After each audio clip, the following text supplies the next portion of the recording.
In the spring of 1602, a group of wealthy merchants and ambitious politicians gathered in a dimly lit room in Amsterdam to sign a document that would effectively reinvent the concept of power. They weren't just forming a business, or birthing a monster that would eventually possess its own army, its own currency, and the legal right to execute people in the name of profit. This was the birth of the Verenigde Oost-Indische Company, known to history as the VOC, or the Dutch East India Company. It was a moment that shifted the gears of human civilization, moving the world away from the era of kings and into the era of the corporation. At its height, this single entity was worth the equivalent of nearly $8 trillion in today's currency, making it more valuable than Apple, Microsoft, and Amazon combined. But the story of how a small, soggy nation at the edge of Europe came to own the world, its most lucrative trade routes, is a tale of cold-blooded efficiency, unparalleled greed, and a legacy that still dictates how global finance operates today.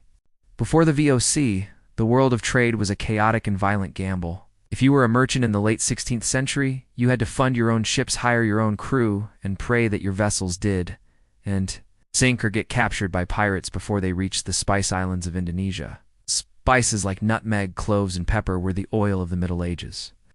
They were light, easily transportable, and worth their weight in gold, because they could mask the taste of spoiled meat and were believed to have medicinal properties. However, the risk was so high that a single lost voyage could bankrupt a family for generations. The Dutch realized that if they kept competing against each other, they would drive prices down and risks up. To solve this, the States General of the Netherlands granted the VOC a 21-year monopoly over Dutch spice trade in Asia. It was the world's first truly multinational corporation, but more importantly, it was the first company to ever issue public stock. This innovation changed everything. By allowing any citizen, from a wealthy merchant to a humble maid, to buy a share in the company's future profits. The VOC generated a massive pool of capital that no king could match. This permanent capital meant the company didn't have to settle its accounts after every voyage. It could reinvest, build bigger ships, and play a long game that spanned decades. As the gold began to flow back into the canals of Amsterdam, the city transformed into the financial beating heart of the world. The Amsterdam Stock Exchange became a theater of speculation where fortunes were made and lost in an afternoon. This sudden influx of wealth didn't just build beautiful canal houses. It funded a private navy that was soon more powerful than most national militaries. With this unprecedented capital, the VOC didn't just trade, it conquered. The company was granted quasi-governmental powers, meaning it could build forts, sign treaties with foreign rulers, and wage war.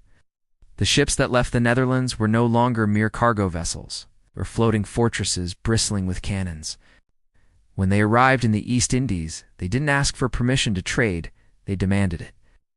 In the Banda Islands, where the world's only source of nutmeg was located, the VOC realized that to control the price, they had to control the land. When the local population resisted the company's monopoly, the VOC's response was a chilling display of corporate brutality.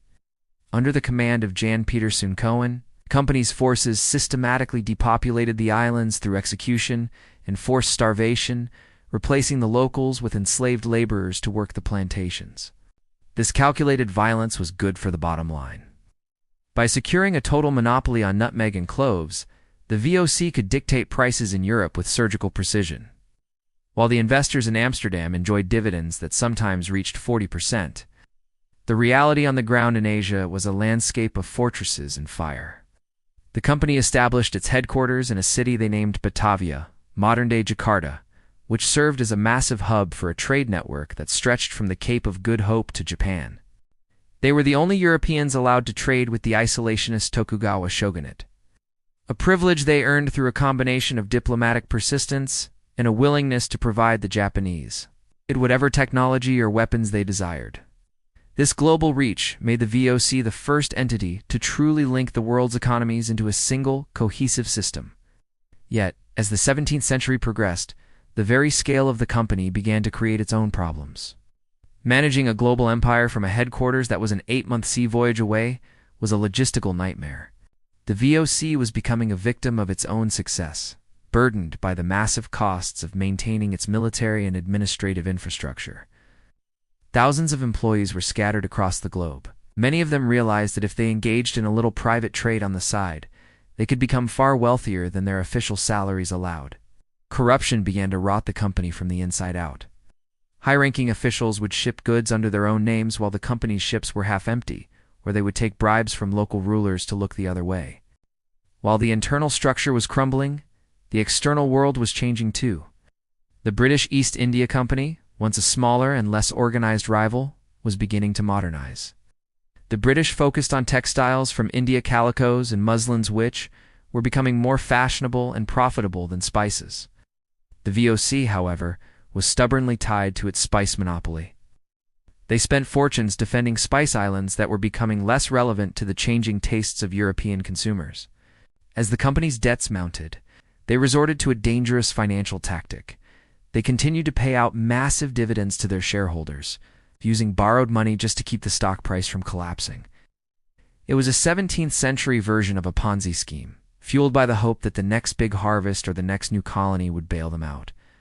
The turning point came with the Fourth Anglo-Dutch War in 1780. The British Navy, now more technologically advanced and better funded, devastated the VOC's shipping lanes. The company's ships were captured, its warehouses were burned, and the flow of capital that had sustained the Netherlands for nearly 2 centuries finally dried up. The VOC was no longer a profit-making machine. It was a bloated, debt-ridden relic of a bygone era. By the end of the 18th century, the company was so deeply in the red that the Dutch government was forced to step in.